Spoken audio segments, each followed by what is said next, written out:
গভীর রাতে তাহাজ্জুদের সিজদায় আমি আল্লাহর কাছে চাওয়ার মতো চাইতে পারো, বান্দা তোমার এমন পরিমাণ আমি দেব, তুমি পেটে পেটে শুকরিয়া তোমার মুখে দিয়ে না আসলেও তোমার অন্তর থেকে শুকরিয়ার বন্যা বয়ে যাবে।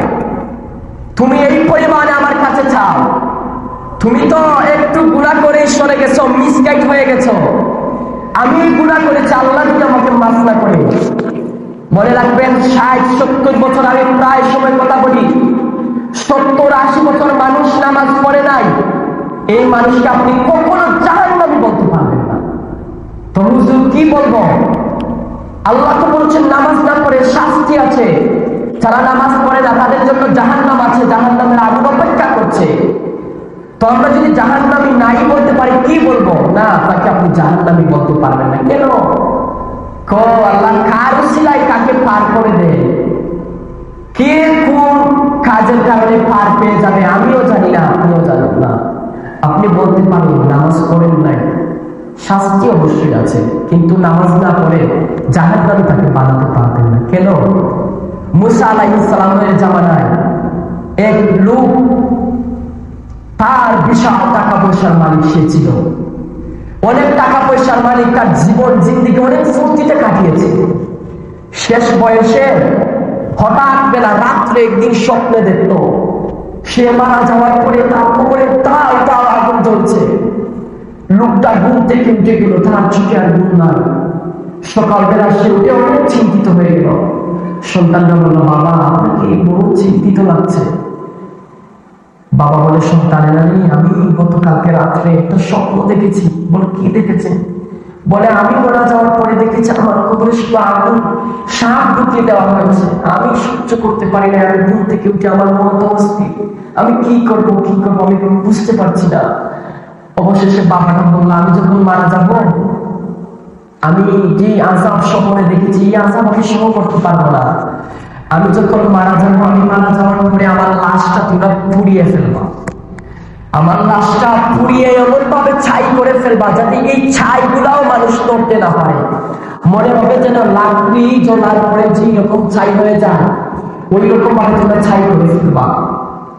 সন্তানেরা বলল, বাবা এটা কেমনে? বলে, কেমনে না, আমি আদেশ হচ্ছে এটা তোমরা আমাকে জ্বালিয়ে ফেলবা, পুড়িয়ে শুধু আমাকে ছাই করে ফেললেই হবে না, আমাকে ছাই করে সমুদ্রের মধ্যে ফেলে দিবা, যাতে কোনো মানুষ তো দূরে আর কেউ যেন এই ছাইয়ের গন্ধ শুনতে না পায়।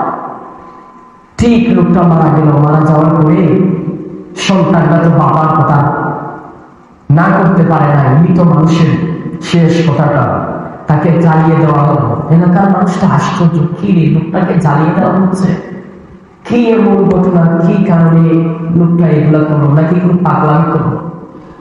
লোকটাকে জ্বালিয়ে দেওয়ার পরে তাকে সমুদ্রে নিক্ষেপ করা হলো। তার ছাই এমন ভাবে বিস্তৃত হয়েছে, মনে হবে যেন কোনো লাকড়ি কাঠ তক্তা এগুলাকে ছাই করে ফেলানো হয়েছে। অবশেষে আল্লাহ বলেন, ফেরেশতা আমার এই বান্দা কি কারণে এগুলা করলো? আল্লাহ বলে, ফেরেশতা আমার এই হাকিকতটা জানতে হবে। আল্লাহ কিন্তু সব জানে, আলিমুল গায়ব। আল্লাহর কাছে এমন কিছু বাদ আছে যা আল্লাহ জানে না? আল্লাহ সব জানে। এরপরে আল্লাহ বলে, বান্দা দেখতে, আল্লাহ বলে, ফেরেশতা দেখতো আমার এই বান্দা কেন এই কাজটা করলো। জাতির সামনে হেদায়েত কি জিনিস এটা দেখানোর জন্য আল্লাহ বলে, ফেরেশতা তোমরা যাও, এই বান্দার সব ছাইকে একত্রিত করো, এই সবগুলা ছাইকে একত্রিত করে তোমরা রাখো, আমি বান্দাকে আবার সৃষ্টি করবো। ফেরেশতারা আল্লাহর হুকুমে এই বান্দাকে আবার একত্রিত করলো। ছাইগুলা একত্রিত করার পরে আমার আল্লাহ এই বান্দাকে আবার জীবিত করলেন। জীবিত করার পরে আল্লাহ বলে, বান্দা সারা জীবনে তো হাসি খুশি তামসা নিয়ে চলবা, কিন্তু মরার আগে কেন এই আশ্চর্যজনক এই ঘটনাটা কিসের জন্য বান্দা, আমি কি একটু জানতে পারি? বান্দা বলে, আল্লাহ আমি যেদিন মারা যাবো এর কয়েকদিন আগে আমি সকলে দেখেছি আমার কবরের মধ্যে এত অবস্থা খারাপ, আমি বইয়ের মামলা কিছু সহ্য করতে পারি না, আমি শেষ, আমি ভাবলাম আমি মারা যাওয়ার পরে যদি আমার লাশটাকে জ্বালিয়ে ফেলা হয় তাহলে তো কেউ আমাকে আর কবর দিতে পারবে না, কেউ তো আমাকে আযাব দিতে পারবে না। আল্লাহ বলে, বান্দা তুমি জানো না, তুমি তো ছাই পরিমাণ বলেছো তুমি যদি বালুর সমান বিস্তৃত থাকতে, এই বিস্তৃত অবস্থা থেকে আমি আবার তোমাকে সৃষ্টি করে তোমার কবরে রাখতাম। তোমাকে পালানো হয়েছে সমুদ্রে, তোমার কবর সমুদ্রেতেই হতো, যে যেখানে মারা যায় তার কবর সেখানেই হবে। তো আল্লাহ বলে বান্দা কিসের জন্য এগুলো করবে? বান্দা বলে আল্লাহ মরার আগে ভিতরে এমন ভয় ভীতি ঢুকেছে, আমি এই আযাবের কারণে বান্দা আমি অনেক ভয় পেয়ে আমি এই কাজটা করেছি। আল্লাহ বলে বান্দা তুই আমার ভয়ে এতটুকু করতে পারলি, তুই আমার ভয়ে তোর শরীরটাকে জ্বালিয়ে দিলি।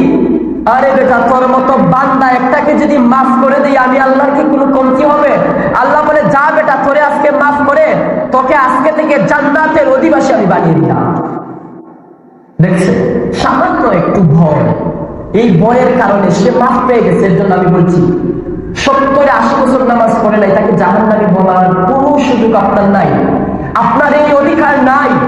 আপনি তাকে নামাজের পক্ষে রাখতে পারেন। তবে হ্যাঁ, যারা ভাবছেন শেষ বয়সে নামাজ পড়ে জিন্দেগির যুবক বয়সের সব গুনাহ খাতা মিটিয়ে ফেলবেন, না না। আর যারা ভাবছেন নামাজ রোজা লাগবে না, কবরে যা হয় হবে, আরে কবর পরে আপনি নামাজ রোজা ছাড়া তো পৃথিবীতে ভালো থাকতে পারবেন না। আপনি কি মনে করেন আল্লাহর জমিনে নামাজ রোজা বাদ দিয়ে আপনি সুখে শান্তিতে থাকতে পারবেন? ইম্পসিবল, সম্ভবই হবে না। আপনার একটার পরে একটা পেরেশান, দুশ্চিন্তা, ডিপ্রেশন আপনাকে শেষ করে দিবে। নামাজ ছাড়া কোনো মানুষ শান্তিতে থাকতে ইতিপূর্বেও পারে নাই, বর্তমানে তো সম্ভবই না, সামনে তো কোনো কথাই নেই, পারবে না। আল্লাহ আল্লাহ রসুলকে বাদ দিয়ে এই জমিনে আজ পর্যন্ত কোন মানুষ শান্তিতে থাকতে পারে না, শান্তিতে থাকতে পারবেও না, না এটা লিখে রাখতে পারে না। আমাদের সমাজে আত্মহত্যা করে না মানুষ, বলে মানুষ কিসের জন্য আত্মহত্যা করে? মানুষ আত্মহত্যা করে তার ডিপ্রেশনের কারণে। তুমি ডিপ্রেশন নিয়ে আত্মহত্যা করো, মানুষ ভাবে টাকা পয়সা দিয়েই শান্তি আসে। আসলে টাকা পয়সার দ্বারা যদি শান্তি আসতো তাহলে আমেরিকার মানুষরা আত্মহত্যা করার কোনো দরকার ছিল? তাদের অনেক টাকা পয়সা, তারপরে আত্মহত্যা করে, বলে মনের মধ্যে শান্তি নেই। আপনার পেটের খিদা দূর করার জন্য যেমন আপনি খাদ্যগুলা গ্রহণ করেন, ঠিক আপনার মনেরও একটা ক্ষুধা আছে। এই মনের ক্ষুধা যদি আপনি মিটাতে না পারেন, কোটি কোটি টাকার মালিক কাজ হবে না, আত্মহত্যাই করতে হবে আপনাকে।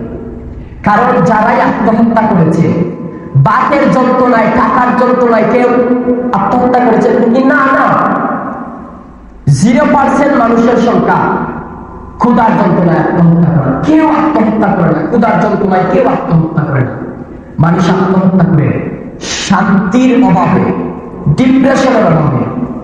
এই ডিপ্রেশন জিনিসটা বড় ভয়ানক। আমাদের যুব সমাজে যে পরিমাণ ডিপ্রেশন আমাদের দেখা দিয়েছে, সামনের জিন্দেগি অন্ধকার ছাড়া কিছুই নাই। এই ডিপ্রেশন কাটাতে হলে একমাত্র আল্লাহ আল্লাহ রসুলের রাস্তা দেখার অনুযায়ী সেই রাস্তায় আপনাকে চলতে হবে। আমরা কি? আমরা তো কিছুই না। আল্লাহ রাব্বুল আলামিনের কত বড় বড় বান্দা চলে গেছে, আমি আপনি এখন পড়ে আছি সেই অন্ধকার।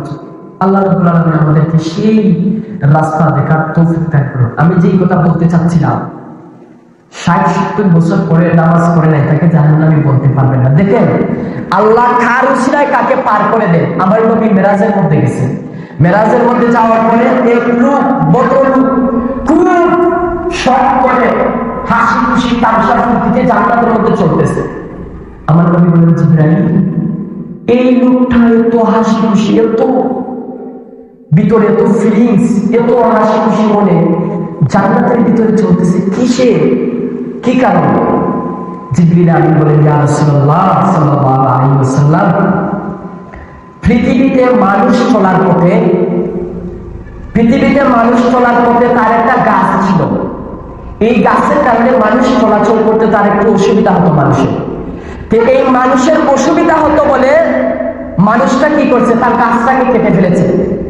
আল্লাহ এই ছোট্ট একটা কাজের কারণে শুধু মানুষ আসা যাওয়ার একটু অসুবিধা হতো, চলাচল করতে কষ্ট হতো। মানুষের চলাচল করতে যেন কষ্ট না হয় এর জন্য সে গাছটাকে কেটে ফেলেছে। আল্লাহ বলে, বান্দা তুই মানুষের জন্য এটা করেছিস, আমি আল্লাহ তোর জন্য জান্নাতকে পুরস্কার বানিয়ে দেব। সুবহানাল্লাহ। কি আল্লাহ ছোট্ট ছোট্ট কাটতে কাটতে আমল করেও মানুষ দেখবেন জাহান্নামে চলে যাচ্ছে। যার ভিতরে এশকের প্রেম থাকবে, যার ভিতরে রাসূলের ভালোবাসা থাকবে, নামাজ রোজা তো পড়ে আপনার ইমানে যদি ঠিক না থাকে তাহলে নামাজ রোজা পড়ে তো কোনো লাভ নাই। এর জন্য আমি আজকে আয়াতে কারিমাতে তেলাওয়াত করেছি, ইয়া আইয়ুহাল্লাযীনা আমানু দুখুলু ফিস-সিলমি কাফা। হে ঈমানদারগণ, তোমরা পরিপূর্ণভাবে ইসলামের মধ্যে প্রবেশ করো, পরিপূর্ণভাবে ইসলামের মধ্যে প্রবেশ করো। এখন প্রশ্ন, আমরা তো আয়াত পড়ি আর ব্যাখ্যা করে চলে যাই, এই আয়াতের ভিতরে হাকিকত কি আছে আমরা বুঝি না।